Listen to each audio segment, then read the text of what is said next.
ফ্যাসিবাদ কিন্তু বারে বারে আসার চেষ্টা করে, তাদেরকে প্রতিহত করতে হয় জনতার ঐক্য দিয়ে।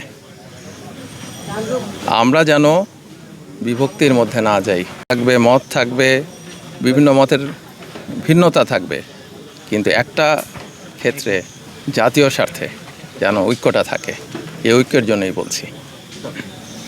কারণ জুলাই তো, এই জুলাই এটা মনে করা দেয় যে একমাত্র ঐক্য আমাদেরকে সংগ্রামের পথে রাখে, মুক্তির পথে রাখে, এই জন্য বলছি। আর কোনো বিচার প্রক্রিয়ার কথা বলছে, এটা দৃশ্যমান হবে খুব তাড়াতাড়ি। এবং বিচার প্রক্রিয়া তো একদম তাড়াহুড়া করে তো হলে বিচার হয় না। তো আমরা বিচার প্রক্রিয়াটা স্বচ্ছ করতে চাচ্ছি। এই স্বচ্ছ বিচারের মধ্যে দিয়ে ফ্যাসিবাদের যা পরিণতি তা হবে। জুলাই সনদের ব্যাপারে রাজনৈতিক দলগুলো আলোচনা করছে, আর আমাদের পক্ষ থেকেও তাদের সাথে যোগাযোগ রাখা হচ্ছে। ইনশাল্লাহ এখনো পর্যন্ত আছে এবং আমরা চাই যেন সবসময় থাকে। পুলিশ বাহিনী সংস্কার নিয়ে কোনো অগ্রগতি আছে? পুলিশ বাহিনীর সংস্কার তো আসলে কঠিন কাজ, কারণ আমাদের দেশে তো পুলিশ বাহিনী একেবারেই ভেঙে পড়েছিল।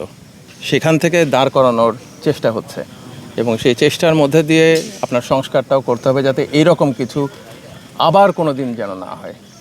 আমরা চেষ্টা করছি। Thank you.